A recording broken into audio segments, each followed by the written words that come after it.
समाज में अक्सर ऐसे लोग फलते फूलते देखे गए हैं जो बुरे कर्म करते हैं। अच्छे कर्म करने वाले लोग अक्सर अपना जीवन दुख, चिंता और अभाव में जीते देखे गए हैं। तो ऐसा क्यों होता है?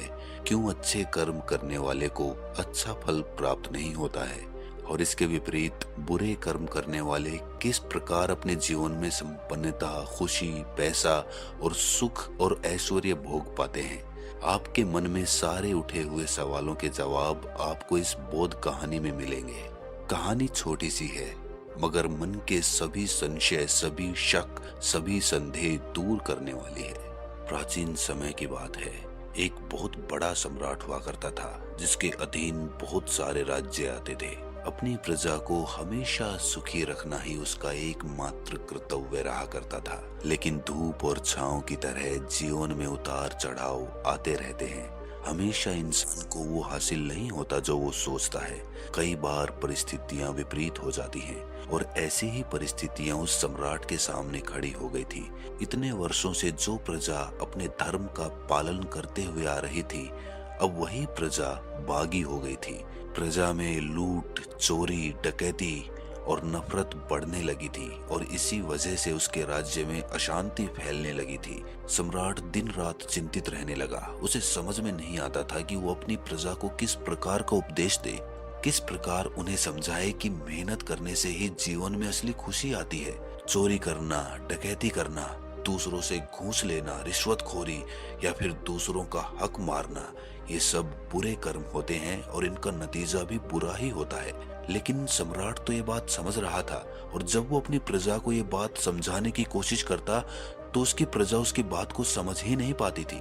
जब भी वो अपनी प्रजा को समझाने की कोशिश करता तभी उस प्रजा में से कोई ना कोई इंसान ऐसा सवाल पूछ लेता जिसका जवाब, जिसका उत्तर उस सम्राट के पास था ही नहीं।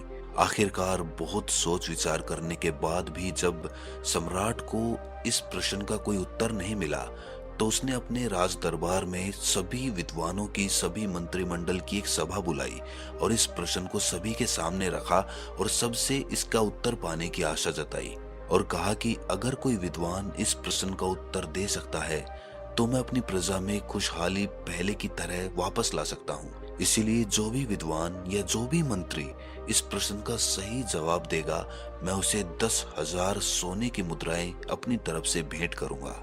सभी ने कौतूहल के साथ वो प्रश्न सम्राट से पूछा तो सम्राट ने सभी को बताया कि प्रश्न बड़ा सीधा सा है कि बुरे कर्म करने वाले को बुरा फल प्राप्त क्यों नहीं होता है।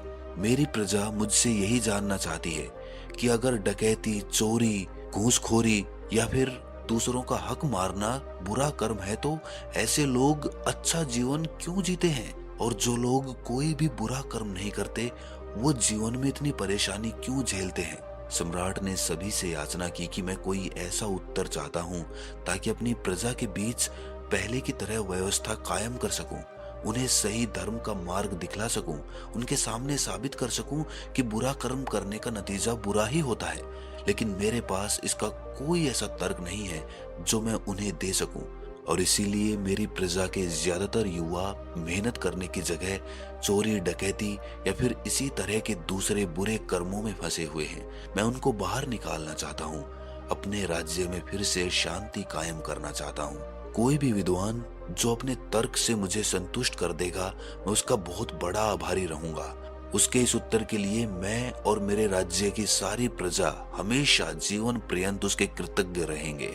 इसका उत्तर देते हुए एक मंत्री ने सभा में खड़े होकर सबको संबोधित करते हुए कहा कि राजन, हो सकता है कि कर्म का फल अभी प्राप्त ना हो, लेकिन आने वाले समय में उस कर्म का फल अवश्य मिलता है। हो सकता है उसने जवानी में बुरे कर्म किए हों, लेकिन बुढ़ापे में उसको उसका फल भोगना पड़ेगा। ये विधि का विधान है। इस पर सम्राट ने उत्तर दिया कि मंत्री जी, मैंने अपने जीवन में बहुत से लोगों को देखा है जो जीवन पर्यंत बुरे कर्म करते रहते हैं, जवानी में भी, बुढ़ापे में भी, लेकिन उसके बावजूद वो सुख, संपन्नता, वैभव और भोग विलास को भोग कर ही मरते हैं। कोई भी कर्म का विधान जो कथन आप कह रहे हैं, मैंने अपनी आंखों के सामने वो गलत साबित होते हुए देखा है। बहुत बार ऐसा देखा गया है। इस पर उस मंत्री ने उत्तर दिया कि राजन, हो सकता है कि उसे अपने कर्मों का फल इस जन्म में प्राप्त ना हुआ हो, लेकिन अगले जन्म में तो उसे अपने कर्मों का फल अवश्य भोगना पड़ेगा। इसीलिए हम देखते हैं कि कुछ लोग जन्म से ही हमेशा दुख में रहते हैं। शारीरिक दुख, मानसिक दुख, ऐसे दुख कुछ लोगों के साथ जन्म से ही जुड़े होते हैं। भला ऐसे लोगों ने क्या बुरा कर्म किया है? कुछ लोग जन्म से ही अंधे पैदा हो जाते हैं, कुछ लोग अपंग हो जाते हैं। तो इस जन्म में ऐसे लोगों ने क्या बुरा कर्म किया है जो उन्हें ये फल भोगना पड़ा? इस बात का उत्तर देते हुए सम्राट ने कहा कि मंत्री जी, बहुत से लोग दुनिया में ऐसे हैं जो अगले जन्म पर विश्वास ही नहीं करते।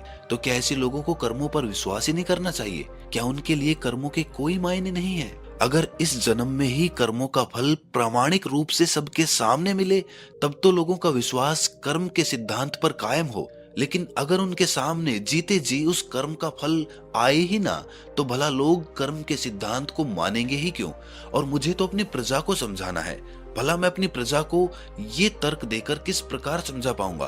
प्रजा में तो हर तरह के लोग उपस्थित होंगे जो अगले जन्म को मानते भी होंगे, लेकिन अधिकतर लोग ऐसे भी हो सकते हैं जो अगले जन्म में विश्वास ही नहीं रखते।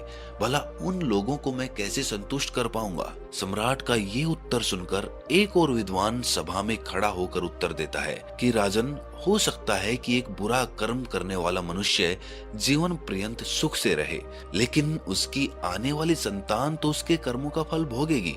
जो कर्म उसके पिता ने किए होंगे उसका फल उसकी संतान जरूर भोगती है, अवश्य भोगती है। ये उत्तर सुनकर सम्राट को हंसी आ गई। उन्होंने कहा कि ये विद्वानों की सभा है, जरा सोच कर बोलिए। अगर एक इंसान कर्म कर रहा है, अगर एक मनुष्य खुद के कर्म संचित कर रहा है, तो भला ऐसा कैसे हो सकता है कि कोई दूसरा उसके कर्म का फल भोगे? एक तरफ तो हम कहते हैं कि मनुष्य इस जीवन में अकेला आता है और अकेला ही जाता है। ना मनुष्य किसी का पुत्र है, ना किसी का बेटा है, ना किसी का पति है। बस वो एक चरित्र निभा रहा होता है जीवन में। अगर हम इस सिद्धांत को मानते हैं तो ऐसा कैसे हो सकता है कि एक पिता के द्वारा किए हुए बुरे कर्मों का फल उसका बेटा ही क्यों भोगेगा? उसकी पत्नी भी भोग सकती है, उसके पोते भी भोग सकते हैं। भला उसके बेटों ने ऐसा क्या गुनाह किया है? ये बात किसी रूप से दूर दूर तक तार्किक नहीं है। इस उत्तर से तुम खुद के मन को संतुष्ट कर सकते हो, लेकिन एक तेज बुद्धि वाले मनुष्य को ये बात कभी समझ में नहीं आएगी। इसीलिए ऐसे उत्तर लेकर आओ जिससे मैं संतुष्ट हो सकूं और मैं संतुष्ट होने के बाद अपनी प्रजा को संतुष्ट कर सकूं। सभा में खलबली मच गई। किसी के पास अब कोई उत्तर नहीं बचा था।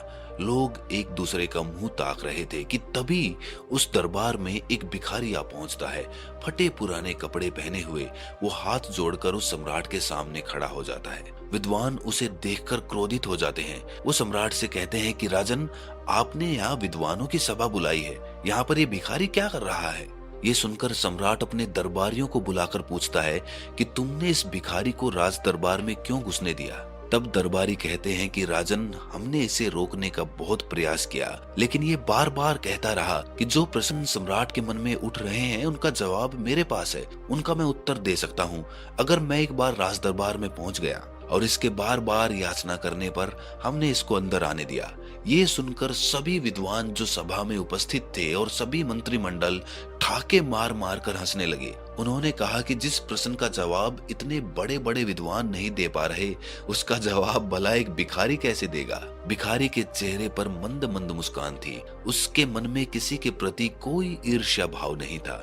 जब राजा ने भिखारी का ये चेहरा देखा, तब राजा को एहसास हुआ कि शायद इस भिखारी को आत्मज्ञान प्राप्त हो चुका है। एक बार इसकी बात अवश्य सुननी चाहिए। उस भिखारी ने कहना शुरू किया कि राजन, इन फटे पुराने कपड़ों को देखकर आपके दरबारी मुझे अंदर घुसने नहीं दे रहे थे, लेकिन मैं अपने नगर में लोगों से दूर एक कुटिया बनाकर रहता हूँ और दूर दूर से लोग मेरे पास अपने प्रश्नों के उत्तर जानने के लिए आते हैं। वहां भी मैं ऐसे ही फटे पुराने कपड़े पहनता हूँ, लेकिन वो लोग मेरी बड़ी प्रशंसा करते हैं। लेकिन इन फटे पुराने कपड़ों की अहमियत आपके राज्य में आकर खत्म हो गई। भला ऐसा क्यों है कि मेरे नगर में लोग मेरी इज्जत करते हैं और यहाँ पर लोग मुझे भिखारी समझते हैं? इंसान तो मैं वही हूँ, कर्म भी मैंने वही किए हैं, तो मेरे कर्मों का फल एक स्थान से दूसरे स्थान पर आने से बदल क्यों गया? क्या स्थान बदलने से कर्मों का फल भी बदल जाता है? बड़ा ही अद्भुत सवाल था। सभी विद्वान अवाक रह गए क्योंकि किसी के पास कोई उत्तर नहीं था। सम्राट ने सभी विद्वानों की तरफ देखा, लेकिन सबके चेहरे मुरझाए हुए थे। सम्राट ने उस भिखारी से ही पूछा कि महाशय जी, आप ही बताइए कि क्या स्थान बदलने से कर्मों का फल बदल जाता है। इस पर उस भिखारी ने कहा कि राजन, अगर स्थान बदलने से कर्मों का फल बदल जाता है तो फिर तो कर्मों का विधान, कर्मों का सिद्धांत एकदम गलत साबित हो जाता है। सिद्धांत का असली मतलब यही होता है कि जिस पर स्थान और समय का कोई प्रभाव ना पड़े। स्थान बदलने से कर्मों के फल नहीं बदलते हैं। कर्मों का फल प्राप्त करने के लिए सही माहौल या कहें कि सही वातावरण होना आवश्यक होता है। जब सही वातावरण या सही माहौल मिलता है तो कर्मों का फल अपने आप मिल जाता है। मेरे नगर में उस तरह के लोग हैं जो ज्ञान को महत्व देते हैं और यहाँ पर ऐसे लोग हैं जो दिखावे को महत्व देते हैं, पहनावे को महत्व देते हैं। और इसीलिए यहाँ पर वो वातावरण नहीं है जो मेरे नगर में था और इसीलिए मेरे कर्मों का फल मुझे मेरे नगर में तो मिल रहा था, लेकिन यहाँ आने के बाद उन कर्मों का कोई प्रभाव देखने को नहीं मिला। सही ऋतु आने पर ही पेड़ में फल लगते हैं।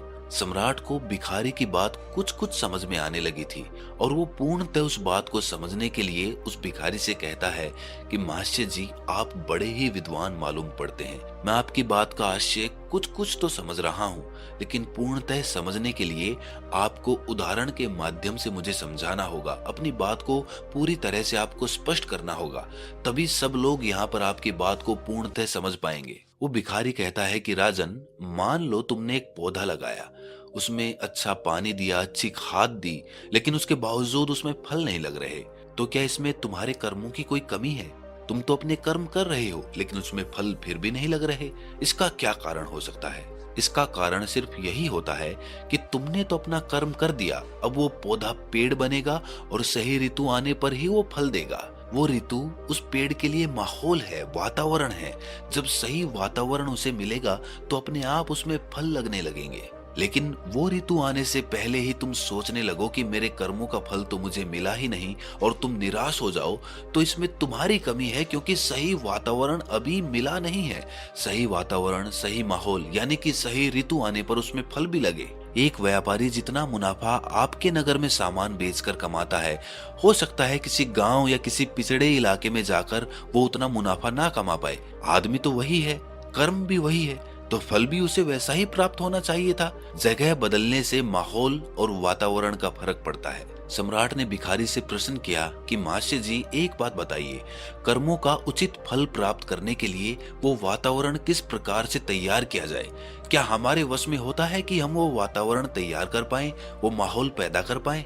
इस पर वो भिखारी कहता है कि राजन, तुम्हारे राज्य में बुरे कर्म करने वाले अच्छा फल प्राप्त कर रहे हैं, वो तरक्की कर रहे हैं, संपन्नता में अपना जीवन जी रहे हैं, और अच्छे कर्म करने वाले लोग दुखी हैं, बुरे कर्म करने वाले लोगों के द्वारा सताए जा रहे हैं। ये वातावरण, ये माहौल किसने पैदा किया?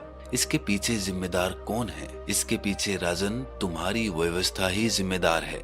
तुम्हारे अधिकारी अगर बुरे कर्म करने वालों को उचित सजा देते तो शायद ये माहौल, ये वातावरण कभी पैदा नहीं होता। लेकिन तुम्हारे मंत्रिमंडल में ही ऐसे लोग छुपे हुए हैं जो ऐसे माहौल को बढ़ावा देते हैं।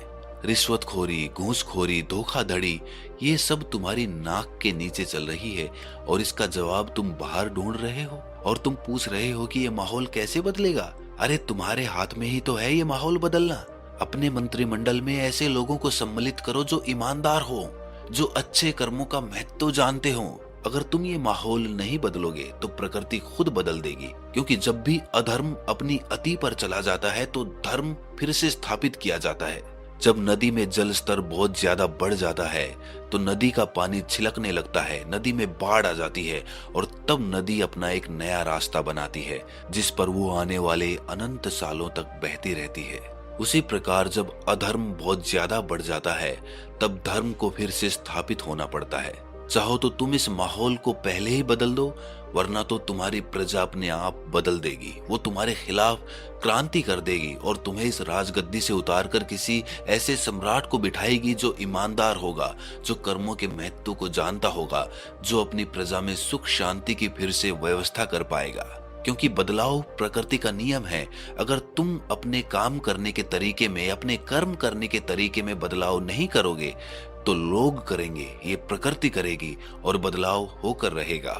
सम्राट को अपने सभी प्रश्नों के उत्तर संतुष्टि भरे मिल चुके थे। अब उसे समझ आ चुका था कि उसे अपने राज्य में क्या बदलाव करने हैं। सम्राट ने उस भिखारी को अपने मंत्रिमंडल में शामिल कर लिया और अपने राज्य में उचित व्यवस्था बनानी शुरू कर दी। तो दोस्तों, कैसी लगी ये कहानी आपको कमेंट सेक्शन में जरूर बताना, और अच्छी लगी हो तो इस चैनल को सब्सक्राइब करके नोटिफिकेशन बेल को जरूर प्रेस कर देना। तो मिलते हैं अगली कहानी में, तब तक के लिए अपना ख्याल रखिए।